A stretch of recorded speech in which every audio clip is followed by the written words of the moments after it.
میں جناب امیر جماعت اسلامی حافظ نعیم الرحمان صاحب اور ان کے ساتھ آئے وفد میاں اسلم صاحب اور باقی رفقا کا شکریہ ادا کرتا ہوں، وہ یہاں تشریف لائے اور ایک ایسا درد لے کے آئے ہیں جو ہر ایک کا اس وقت درد و رنج ہے۔ ہمارے کشمیر کے بھائیوں کے ساتھ اس وقت جو وہاں مشکلات پیش آ رہی ہیں اور جہاں صورتحال بنی ہوئی ہے، تو اس مسئلے کا حل کرنا اور صورتحال کو بہتر بنانا ہم سب کی ذمہ داری ہے۔ ایک انسانی ذمہ داری بھی ہے، اخلاقی ذمہ داری بھی ہے، اور ایک وطنی اور ایک پاکستانی ہونے کے ناطے بھی ہماری ذمہ داری ہے۔ تو بالکل ہمارا باہمی اتفاق ہے، مسائل کو حل کرنے کے حوالے سے بات چیت سب سے بہترین ذریعہ ہوتا ہے، اور پہلے ہی بہت نقصان ہو چکا ہوا ہے اور مزید نقصانات کی طرف نہیں جانا چاہیے۔ ایڈونچر کبھی بھی مسائل کا حل نہیں ہوتا، مسائل کھڑے کرتا ہے، مسائل کا حل نہیں ہوتا ہے۔ تو عقل کو پریویل کرنا چاہیے۔ آج اگر ہم خدا نہ خواستہ کوئی ایسا ایڈونچر کرتے ہیں، کل پھر بات کی طرف جانا پڑے گا۔ زخم پر مرہم رکھنا چاہیے، ان پر اور گہرے گھاؤ نہیں کرنے چاہیے۔ تو انشاءاللہ العزیز ہم خود بھی تحریک تحفظ یعنی پاکستان کے پلیٹ فارم سے بھی کوشش کر رہے ہیں کہ ہم سارے مل کر کوشش کریں اور انشاءاللہ العزیز وہاں پر امن و امان کی صورتحال کو بہتر کریں۔ لوگوں کا جو اعتماد ختم ہو رہا ہے، اس اعتماد کو، ٹرسٹ کو بہتر بنانے کی کوشش کریں۔ اس وقت پورے پاکستان کے اندر ایک ٹرسٹ ڈیفیسٹ بہت زیادہ ہو چکا ہوا ہے، حکمرانوں میں اور عوام کے اندر فاصلے بڑھ چکے ہیں، اور کشمیر ریاست آزاد جموں کشمیر جیسی جگہ کے اوپر ایسے عدم اعتماد کا بڑھنا یہ خطرناک بھی ہے۔ ہم سارے بھائی ہیں اور کشمیر وہ سرزمین ہے جو کشمیر کے لوگوں نے آزاد کرائی، پاکستان کے لوگوں نے آزاد کرائی، ان کا نقش اور رول تھا، اور ہمیشہ سے پاکستان کا پرچم اٹھاتے رہے ہیں۔ مقبوضہ کشمیر کے لوگ بھی ہمیشہ پاکستان کی بات کرتے آئے ہیں۔ سید علی گیلانی مرحوم جو دنیا سے چلے گئے ہیں، وہ پاکستان کے پرچمدار علمدار تھے مقبوضہ کشمیر کے اندر۔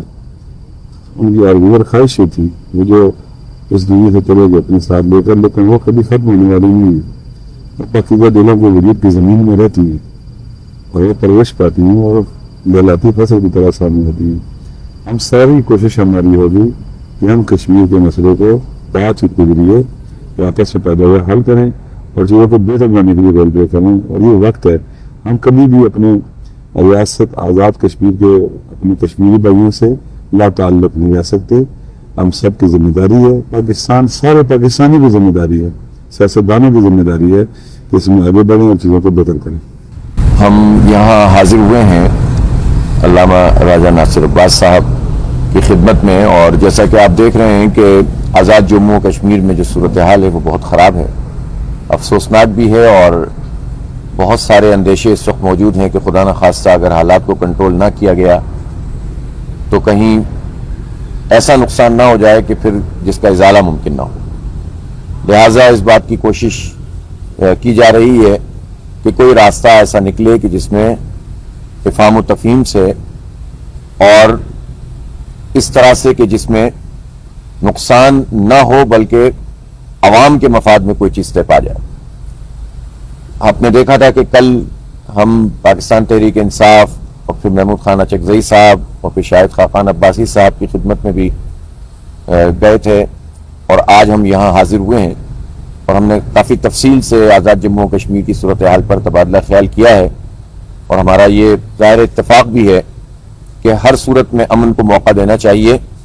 اور کسی بھی قسم کے ایسے اقدام سے جس میں وقتی طور پر اگر کوئی چیز ایسی حاصل ہو بھی جائے کہ جس میں بظاہر طاقت کے ذریعے سے کچھ ہم حاصل کر لیں، لیکن اس کا نقصان اتنا زیادہ ہوگا کہ پھر یہ کافی عرصے تک یہ چیز نکالنا مشکل ہو جاتی ہے۔ عوام پریشان ہیں، لاک ڈاؤن کی کیفیت ہے۔ ہم بار بار یہ مطالبہ کر رہے ہیں کہ حکومت وہ سامان ترسیل، وہ تمام اشیاء خورد و نوش کی چیزیں کے سامان کہ جس کے نتیجے میں وہاں کی زندگی آگے بڑھ سکے، اس کو نہ روکے۔ پنجاب حکومت میں اس میں ذمہ داری کا ثبوت دے، وفاقی حکومت بھی اس میں کردار ادا کرے، اور کوئی ایسا میسج کشمیر کے عوام کو نہیں جانا چاہیے کہ جس میں ایسا محسوس ہو کہ ان کے لیے کوئی سامان آ رہا ہے اور وہ روکا جا رہا ہے۔ البتہ ہم نے یہ دیکھا ہے کہ کل وہاں تاجروں نے لاک ڈاؤن ختم کرنے کا اعلان کیا ہے، وہ ظاہر ہے کہ بہتر سمجھتے ہوں گے، لیکن ہم یہ سمجھتے ہیں کہ سچویشن کو نارملائز ہونا چاہیے، اور جو جوائنٹ ایکشن کمیٹی ہے اس کو بھی انگیج کرنا چاہیے. ایک بات جو بہت واضح ہے اور جس میں ہم ظاہر ہے کہ کوئی بھی کمپرومائز اس لیے نہیں کر سکتے کہ وہ ہماری ذاتی بات نہیں ہے بلکہ پاکستان کی بات ہے کہ پاکستان کے فریم ورک میں رہتے ہوئے ہی بات چیت اور مذاکرات اور تبادلہ خیال ہو سکتا ہے. اس لیے اگر کچھ ایسے عناصر کسی بھی جگہ پر آ جاتے ہیں کہ جو پاکستان کے مفاد کے خلاف بات کرتے ہیں یا کسی اور ملک کے مفاد کے حق میں بات کرتے ہیں تو ہم یہ سمجھتے ہیں کہ ان کو تو ایڈریس نہیں کیا جائے گا. البتہ ہمیں جب ہم نے یہ بات کہی تھی کہ ہم ثالثی کے لیے تیار ہیں، جماعت اسلامی کی طرف سے میں نے اعلان کیا تھا، تو جوائنٹ ایکشن کمیٹی کی طرف سے چونکہ پازیٹو سائن آیا تھا، انہوں نے خیر مقدم کیا تھا، چنانچہ ہم نے اپنی کوششوں کا آغاز کیا ہے اور مجھے اللہ تعالیٰ کی ذات پر یقین ہے کہ انشاءاللہ راستہ نکل آئے گا اور افہام و تفہیم سے مسئلہ حل بھی ہو جائے گا. اس لیے کہ وہ سارے مطالبات جن کا تعلق عوامی مفاد سے ہے اس سے تو سب لوگ اتفاق کرتے ہیں، لیکن جس پر اختلاف بھی موجود ہوتا ہے تو اس پہ بھی بات چیت ہو سکتی ہے، گفت و شنید ہو سکتی ہے اور اس میں بھی راستہ نکالا جا سکتا ہے. لہٰذا ہم بغیر کسی زیادہ تفصیل میں جائے، اس لیے کہ جزیات میں جب آپ چلے جاتے ہیں تو پھر وہ ثالثی والی پوزیشن نہیں رہ پاتی. اس لیے ہم یہ سمجھتے ہیں کہ جب بات چیت کا یہ عمل جب آگے بڑھے گا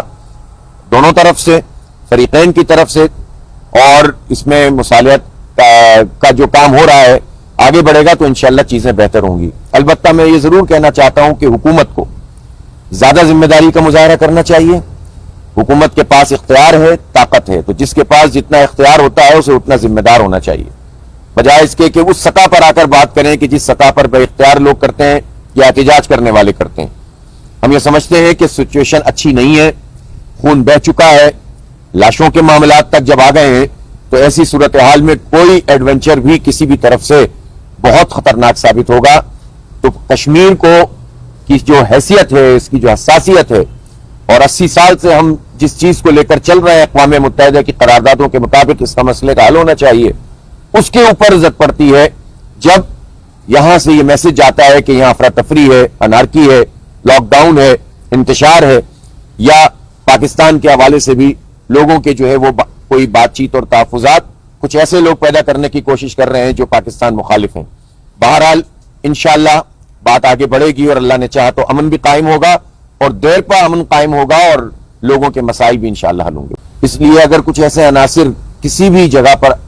آ جاتے ہیں کہ جو پاکستان کے مفاد کے خلاف بات کرتے ہیں یا کسی اور ملک کے مفاد کے حق میں بات کرتے ہیں تو